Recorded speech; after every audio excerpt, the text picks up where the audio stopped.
محترم بھائیوں بزرگوں، یہ بات تو نص صریح سے واضح ہے۔ قرآن کریم کی آیات واضح طور پر اعلان کرتی ہے کہ ہمارا مقصد تخلیق اللہ رب العالمین کی عبادت ہے، اور اللہ رب العالمین نے جہاں اپنی عبادت کا حکم دیا ہے وہ عبادت جیسے تیسے نہیں ہوگی، منمانی عبادت نہیں ہوگی۔ ہم جس طرح چاہیں اللہ تعالیٰ کی عبادت کر لیں، ایسا نہیں ہوگا، بلکہ اس عبادت کو بتانے کے لیے، سکھانے کے لیے، اس کی تعلیم دینے کے لیے اللہ رب العالمین نے انسانوں میں سے ہی انبیاء اور رسل مبعوث فرمائے، اور ان کے اوپر اللہ تعالی نے آسمان سے کتابیں نازل فرمائی، اور اس کتاب کی روشنی میں تمام انبیاء کرام نے اللہ رب العالمین کی وحی کی روشنی میں، اللہ رب العالمین کی توجیہ و ارشاد کی روشنی میں تمام انبیاء کرام نے اپنی اپنی قوموں کو اللہ کی عبادت کا طریقہ سکھایا اور عبادت بتایا۔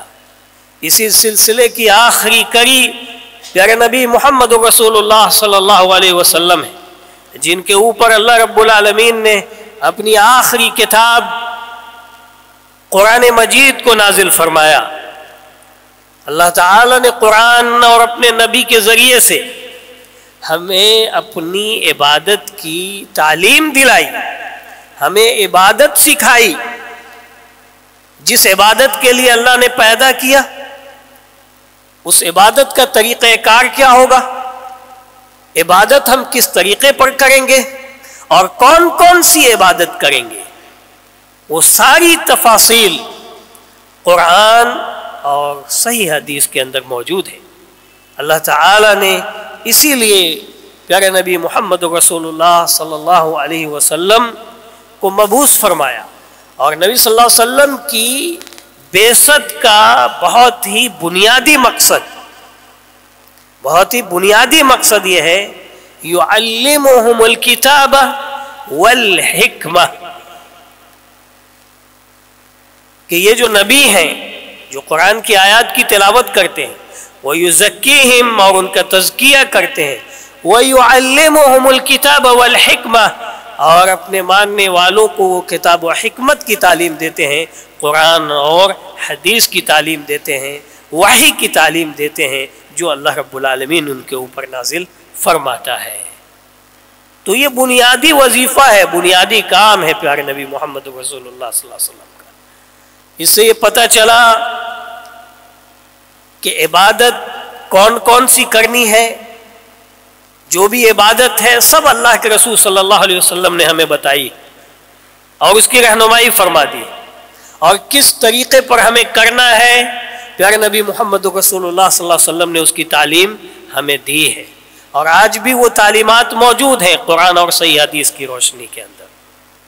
پتہ یہ چلا کہ اب عبادت جو ہونا ہے وہ علم کتاب و سنت کی روشنی میں ہونا ہے، کتاب و سنت کی بنیاد کے اوپر عبادت ہونی ہے، جہالت کی بنیاد کے اوپر عبادت نہیں ہوگی۔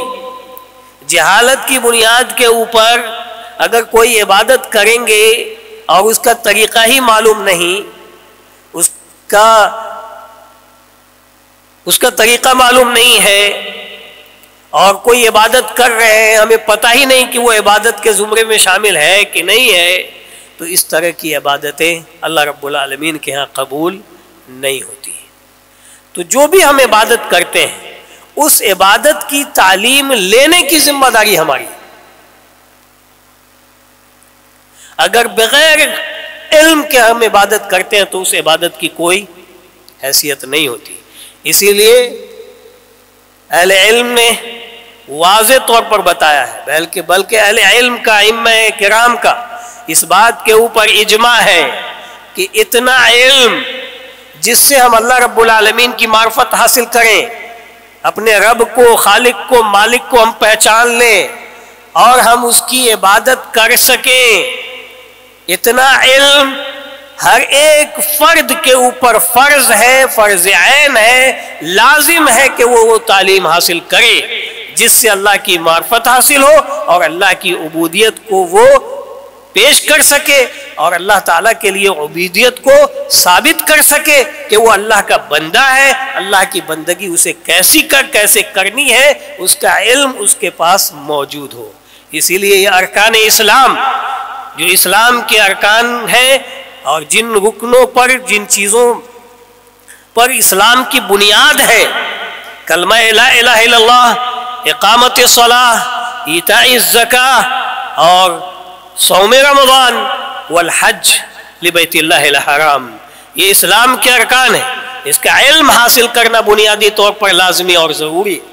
اسی طرح سے ارکان الایمان، ایمان کے ارکان کو بھی جاننا اور اس کا علم حاصل کرنا ہر ایک کے لیے لازمی اور ضروری ہے۔ اس کے علاوہ جو اس کے تفصیلی علم ہے، اس کے جو شریعت کے جو مسائل ہیں، احکام ہیں، فرامین ہیں، دیگر واجبات ہیں، اس کی جزیات ہیں، حرام و حلال کی تفصیلات ہیں، امر بالمعروف نہی عن المنکر کی تفصیلات ہیں، حلال کی تفصیلات ہیں، حرام کی تفصیلات ہیں، یہ سب فرض کفایہ ہے۔ امت کے اگر چند لوگ اس کو حاصل کر لیتے ہیں تو پوری امت سے گناہ ساقط ہو جاتا ہے۔ اگر امت اس سے غفلت برتے گی تو ساری کی ساری امت گنہگار ہوگی۔ اس سے یہ پتہ چلا میرے بھائیوں کہ اتنا علم حاصل کرنا لازمی اور ضروری ہے۔ اللہ تعالی ہمیں اس کی توفیق عنایت فرمائے۔ یہ علم کیسے حاصل ہوگا؟ یہ علم میرے بھائیوں کتاب اور سنت کے علم سے حاصل ہوگا، قرآن کریم کا علم حاصل کرنا ہوگا، پیارے نبی محمد رسول اللہ صلی اللہ علیہ وسلم کی لائی ہوئی شریعت کا علم حاصل کرنا ہوگا، قرآن اور حدیث کو سیکھنا ہوگا جو سب سے ضروری چیز ہے اور سب سے ہمارا اصلی ہدف یہی ہونا چاہیے، لیکن ہم ایسا نہیں دیکھتے ہیں۔ شرعی علوم کا حاصل کرنا آج ہمارے نزدیک ثانوی چیز بن گئی ہے، دوسرے درجے میں بھی نہیں ہے، بلکہ وہ شرعی علوم کا علم حاصل کرنا، شریعت کے علم حاصل کرنے کی اہمیت ہمارے پاس کتنی ہے یہ سب ہم جانتے ہیں، جبکہ شریعت کا علم یہ سب سے افضل علم ہے، سب سے اعلیٰ درجے کا علم ہے، سب سے اعلیٰ مقام کا یہ علم ہے۔ اس سے بڑا علم اور اس سے زیادہ فضیلت والا کوئی علم ہو ہی نہیں سکتا۔ کیوں؟ اس لیے کہ اس کی بنیاد وحی الہی کے اوپر، اور یہ وحی الہی جو ہے وہ اللہ رب العالمین کا کلام ہے، اور اللہ کی ذات سب سے عظیم ذات ہے، اور اللہ رب العالمین کی بات سب سے عظیم بات ہے، اور اللہ رب العالمین نے اپنی وحی دے کر انبیاء کرام کو مبعوث کیا، اپنا وحی اور اپنا علم اللہ رب العالمین نے انبیاء کرام کے اوپر نازل فرمایا۔ تو انبیاء کرام کو جو علم اللہ تعالیٰ نے دیا اور جو علم انبیاء کرام لے کر کے آئے، اس سے افضل کوئی علم ہو ہی نہیں سکتا، اس سے افضل علم کوئی ہو ہی نہیں سکتا۔ ہاں، دیگر علوم من باب تبع اور اس کے ضمن میں داخل ہو سکتے ہیں اگر نیت درست ہو، امت اسلامیہ کا اس کے اندر فائدہ ہو، امت کو اس علم کی ضرورت ہے، تو کچھ لوگوں کے لیے وہ علم حاصل کرنا بھی ضروری ہے اور وہ بھی شریعت کے اس دائرے میں آئے گا، لیکن اس کے باوجود بھی شرعی علم کے برابر اور اس کے موازی اور اس کے مقابلے کا وہ علم نہیں ہو سکتا۔ اس لیے قرآن و حدیث کے اندر جہاں کہیں بھی علم کا تذکرہ آیا ہے وہاں پر شرعی علم مراد ہے، اور ضمنی طور پر وہ تمام علوم جس سے امت اسلامیہ کو فائدہ ہو سکتا ہے وہ ضمنی طور پر اس کے اندر وہ شامل ہے۔ چنانچہ اللہ تعالیٰ نے قرآن کریم کے اندر واضح طور پر فرمایا، جس کی میں نے خطبہ مسنونہ کے بعد تلاوت کی ہے، امن هو قانت آناء اللیل ساجدا وقائما یحذر الآخرۃ ویرجو رحمت ربہ. کیا وہ شخص جو قانت آناء اللیل، جو اللہ کی اطاعت و فرما برداری میں ہے، آناء اللیل رات بھر، رات کے خاص اوقات میں اپنے رب کی، اللہ کی اطاعت و فرما برداری کر رہا ہے، نماز پڑھ رہا ہے، افضل ترین عبادت کو وہ انجام دے رہا ہے، تہجد پڑھ رہا ہے آناء اللیل افضل وقت میں، اور افضل ترین عبادت کو وہ انجام دے رہا ہے، کیا وہ شخص جو اللہ رب العالمین کے لیے سجدہ ریز ہے، قیام اختیار کیے ہوا ہے، اور مراد اس سے نماز ہے، کیا وہ شخص برابر ہے اس شخص کے جو اللہ سے اعراض کیے ہوا ہے، اللہ کی نافرمانی کرتا ہے، اللہ کی عبادت نہیں کرتا، اس کے دین سے روگردانی اختیار کیے ہوا ہے، یا کہ وہ نافرمان ہے، یا کہ برائیوں میں مبتلا ہے، کیا وہ برابر ہو سکتا ہے؟ قل هل يستوي الذين يعلمون والذين لا يعلمون. کہہ دیجئے کہ ایسے لوگ جو کہ جانکار ہیں، جو اپنے رب کو پہچانتے ہیں، جو اپنے رب کو جانتے ہیں، جو اپنے رب کی عبادت کو سمجھتے ہیں، اور رب نے جو ان سے وعدہ کیا ہے اس کی وہ امید لگائے ہوئے ہیں، اور رب نے انہیں ان کو جن چیزوں سے ڈرایا ہے اس سے وہ خوف کھاتے ہیں. یحذر الآخرہ ویرجو رحمت ربہ، وہ آخرت کے عذاب سے ڈرتے ہیں اور اپنے رب سے اس کی رحمت کے وہ امیدوار ہیں. اس کا علم اس کو ہے.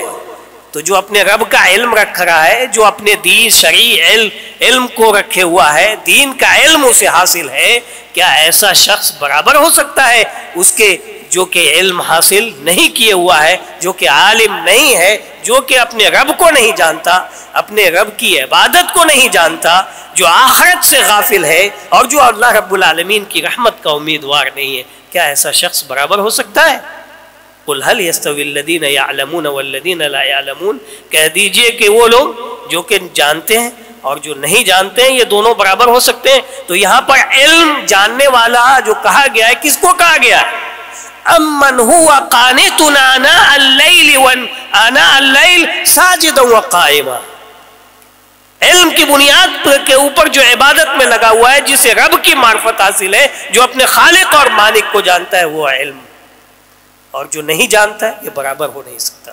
انما یتذکر اولو الالباب، بے شک نصیحت پکڑنے والے وہ لوگ ہیں جو عقل مند ہیں. یرفع اللہ الذین آمنوا منکم والذین اوتوا العلم درجات. اللہ نے ایمان والوں کا درجہ بلند کیا ہے، ان دیگر لوگوں کے مقابلے میں ایمان والوں کے مقام اور رتبے کو اللہ رب العالمین نے بلند فرمایا ہے. اور ان ایمان والوں میں والذین اوتوا العلم درجات، اور ان ایمان والوں میں جو علم حاصل کرنے والے ہیں، جو علم والے ہیں، اللہ رب العالمین نے ان کے درجے کو ان ایمان والوں کے مقابلے میں زیادہ اٹھایا ہے، زیادہ بلند کیا اللہ رب العالمین نے. تو یہ عالم اور غیر عالم دونوں برابر نہیں ہو سکتے. اسی طرح سے نبی صلی اللہ علیہ وسلم کو اللہ رب العالمین نے جس چیز کے لیے حکم دیا کہ آپ اس کے اضافے کی دعا کیجئے، اس کی زیادتی کی دعا کیجئے، اس نعمت کے اندر اضافے اور اس کی بڑھوتری اور اس کے اندر زیادتی ہو، اس کے لیے اللہ تعالیٰ سے دعا کیجئے. وہ نعمت کون تھی؟ وہ نعمت علم ہے. قل رب زدنی علما، اے نبی آپ یہ دعا کرتے رہیے کہ میرے رب میرا علم میں اضافہ فرما، میرا علم میں اضافہ فرما. تو قرآن کی کئی آیت کریمہ جو ہے شرعی علوم کی فضیلت اور اہمیت کے اوپر دلالت کرتی ہے.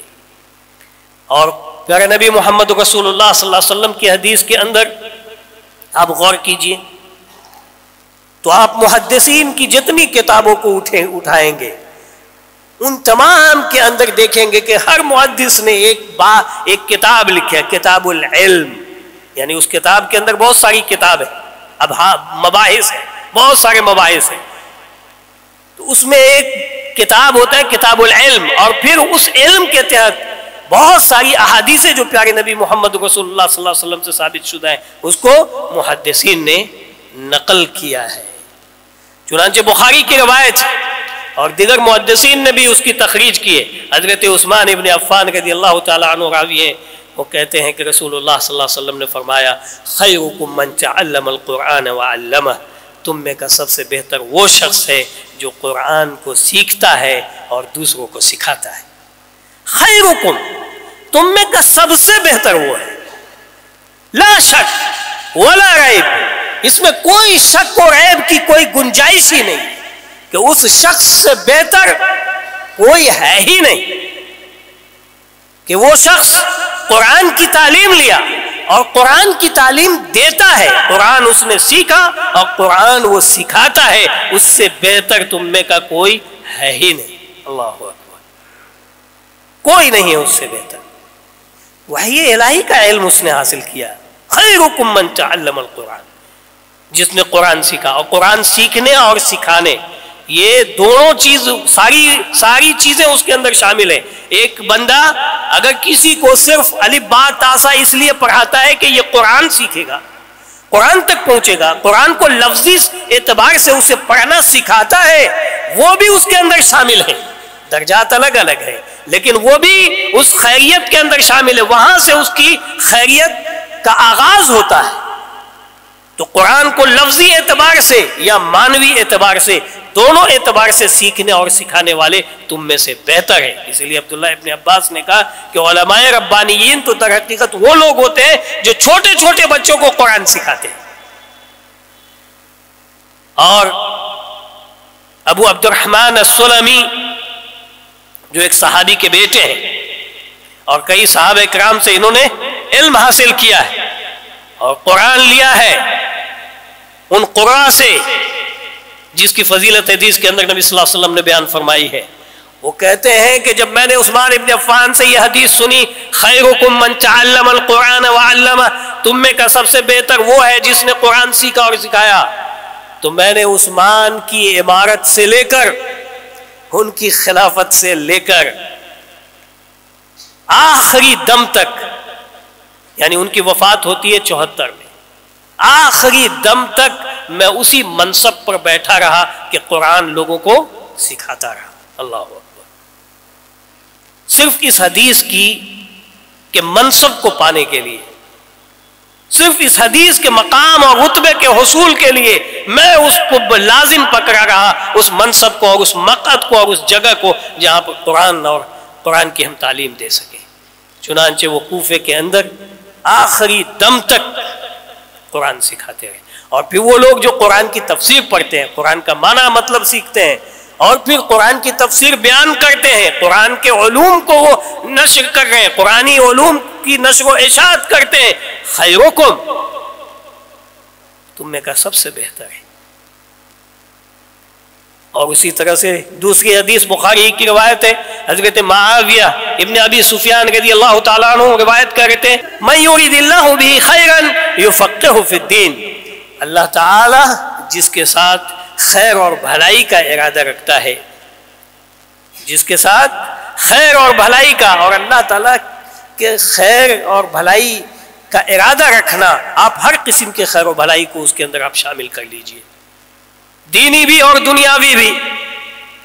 من یرید اللہ بہ خیرا، اللہ تعالیٰ نے جس کے ساتھ خیر کا ارادہ رکھا ہے، بھلائی کا ارادہ رکھا ہے، یفقہہ فی الدین، اللہ تعالیٰ اسے دین کی سمجھ عنایت فرماتا ہے، دین کی فقاہت عنایت فرماتا ہے، دین کے راستے پر لگا دیتا ہے، دین کی تعلیم کے حصول کے راستے کے اوپر اسے لگا دیتا ہے، دین کی فقاہت اسے حاصل ہوتی ہے. تو ان دونوں حدیث سے اس شخص کی، اس بندے کی خیریت کا علم ہوتا ہے کہ وہ افضل ہے، وہ اعلیٰ مرتبے پر فائز ہے، اور اس کا رتبہ اور اس کا مقام میرے بھائیوں بہت عظیم ہے. قرآن کریم کی روشنی میں اور اللہ رب العالمین کے نزدیک، دین اسلام کے اندر اور امت اسلامیہ کے اوپر واجب ہے کہ اس کے مراتب کو، اس کے مناصب کو اور اس کے مقامات کو وہ بجا لائے وہ اس کا احترام کرے، اور اگر اس کا احترام وہ نہیں کرتا ہے تو گویا کہ وہ قرآن اور حدیث کا احترام نہیں کرتا۔ کیوں؟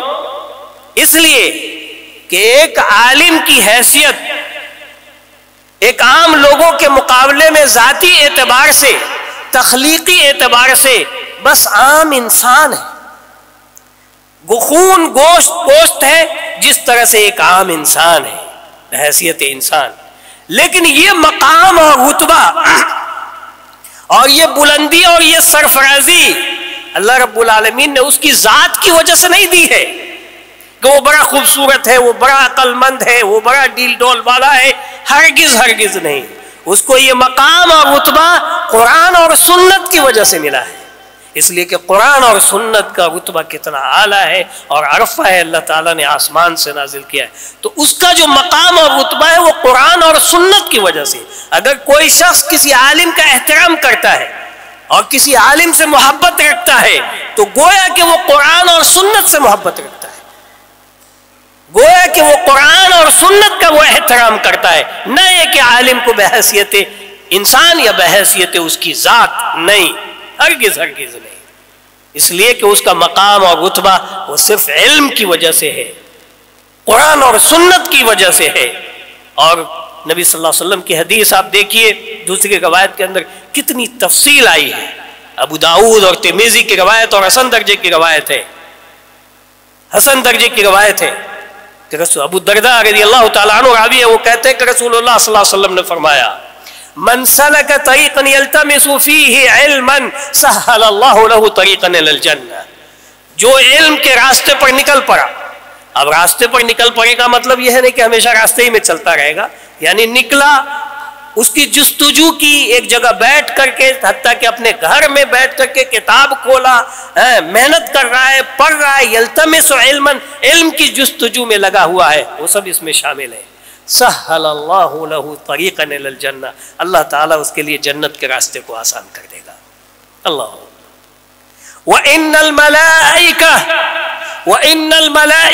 لَتَضَعُ أَجْنِحَتَهَا رِضًا لِطَالِبِ الْعِلْمِ، اور فرشتے اپنے پر بچھا دیتے ہیں شرعی علوم کے طالب علموں کے لیے۔ اللہ اکبر، فرشتے اپنے پر بچھانے کا مطلب ان کے حق میں دعا کرتے ہیں، اور ایک مطلب یہ ہے کہ ان کا اکرام کرتے ہیں، ان کی تعظیم کرتے ہیں، ان کا احترام کرتے ہیں، اور شارح حدیث نے لکھا ہے کہ ان کے احترام میں وہ اپنے پر بچھا دیتے ہیں، اور یہ بھی لکھا گیا ہے کہ وہ یکف عن الطیران، فرشتے جب طالب علم کو اور عالم کو دیکھتے ہیں تو اڑنے سے رک جاتے ہیں، احترام کے طور پر، تکریم کرتے ہوئے اور اس کی تعظیم کرتے ہوئے۔ وَإِنَّ الْعَالِمَ لَيَسْتَغْفِرُ لَهُ مَنْ فِي السَّمَاوَاتِ وَمَنْ فِي الْأَرْضِ حَتَّى الْحِيتَانُ فِي جَوْفِ الْمَاءِ، اور عالم جس کے لیے آسمان کی ساری مخلوق اور زمین کی ساری چیزیں یستغفر لہو، اس کے لیے مغفرت کی اللہ رب العالمین سے دعا کرتے ہیں۔ حتی الحیتان فی جوف الماء، یہاں تک کہ مچھلیاں، جو کہ مچھلیاں سمندر کی پیٹ میں ہے، پانی کی پیٹ میں ہے، وہ بھی عالم کے لیے اور طالب علم شرعی کے لیے وہ دعا کرتی ہیں۔ اللہ اکبر۔ میرے بھائیو، کیا خیال ہے، کبھی ہم نے یہ ہاتھ اٹھایا ہے کہ اللہ جو لوگ مدارس اسلامیہ میں علم حاصل کر رہے ہیں ان کے لیے شرعی علوم کا دروازہ کھول دے، اللہ ان کے لیے علم کے حصول کو آسان فرما دے؟ واللہ اپنے اپنے دلوں پر ہاتھ رکھ کر کے بتائیے۔ حال تو یہ ہے کہ ہم عالموں سے بغض رکھتے ہیں، مجھے نہیں معلوم، کبھی کبھی تجزیہ کرنا پڑتا ہے حالات کا کہ عالموں سے لوگ بغض کیوں رکھتے ہیں۔ نہ تو اس کا معاملہ کوئی مالی ہوتا ہے، نہ اس کا کسی جائیداد سے معاملہ ہوتا ہے، نہ کوئی ایسا نزاع ہوتا ہے جس کی بنیاد پر لوگ ایک دوسرے سے جھگڑتے ہیں، کوئی ایسا مسئلہ نہیں ہوتا، لیکن شیطان مسائل ڈھونڈتے رہتے ہیں، شیطان مسائل ڈھونڈتا ہے اور اس میں الجھاتا ہے اور علم سے انسان کو دور کرتا ہے۔ میرے بھائیو، آپ اندازہ لگائیے کہ طالب علم شرعی اور عالم کے لیے کائنات کی، آسمان اور زمین کی ساری چیزیں ان کے حق میں دعا کر رہی ہیں۔ کیوں؟ اس لیے کہ وہ بہت خوبصورت ہے؟ نہیں، اس لیے کہ وہ علم کی نشر و اشاعت اور علم کے تعلم اور تعلیم میں وہ لگا ہوا ہے، اور کچھ مقصد نہیں ہے، اور کچھ مقصد نہیں ہے اس کا۔ اتنا بڑا، اتنی بڑی فضیلت. اسی حدیث کا جملہ ہے وَإِنَّ فَضْلَ الْعَالِمِ عَلَى الْعَابِدِ كَالْقَمَرِ عَلَى سَائِرِ الْكَوَاكِبِ. اور ایک عالم کی فضیلت ایک عابد کے اوپر، اور وہ عابد جو علم کی روشنی میں عمل کر رہا ہے، جاہل جہالت کی بنیاد کے اوپر نہیں، اور وہ عالم جو باعمل ہے. یہ دونوں چیزیں سمجھیے کہ وہ عالم جو باعمل ہے اور وہ عابد جو علم کی بنیاد کے اوپر عمل کر رہا ہے. تو ایسے عابد کے اوپر عالم کی فضیلت ایسے ہے جیسے کہ 14ویں کا چاند کی فضیلت، 14ویں کے چاند کی فضیلت تمام ستاروں اور کواکب و نجوم کے اوپر ہوتی ہے. وَإِنَّ الْعُلَمَاءَ وَرَثَةُ الْأَنْبِيَاءِ. اور علماء یہ انبیاء کے وارثین ہیں. وَإِنَّ الْأَنْبِيَاءَ لَمْ يُوَرِّثُوا دِينَارًا وَلَا دِرْهَمًا. اور انبیاء نے اپنے پیچھے اپنی وراثت میں درہم و دینار نہیں چھوڑا. انما ورثوا العلم. انہوں نے اپنی میراث جو چھوڑی ہے وہ علم چھوڑی ہے، قرآن اور حدیث چھوڑی ہے. وَفَمَنْ أَخَذَهُ أَخَذَ بِحَظٍّ وَافِرٍ. اور جس نے اس علم کو حاصل کیا اس نے بہت بڑا سرمایہ اپنے لیے جمع کیا ہے. تو میرے بھائیوں، علم شرعی کی اہمیت ہے، علم شرعی کی اہمیت ہے. اس لیے دروس کو سننے کا اہتمام کیجیے، قرآن سے جڑیے، حدیث پڑھیے، عالم کی صحبت اختیار کیجیے. کسی بھی عالم کی صحبت اختیار کی جو مستند عالم ہے، اس سے رابطے میں رہیے، مسائل ان سے پوچھیے، رہنمائی حاصل کیجیے. تو اس سے رہنمائی ملے گی، سعادت ملے گی. اس زمرے میں داخل ہونے کی کوشش کیجیے. اللہ تعالی ہم سبوں کو اس کی توفیق سے نوازے.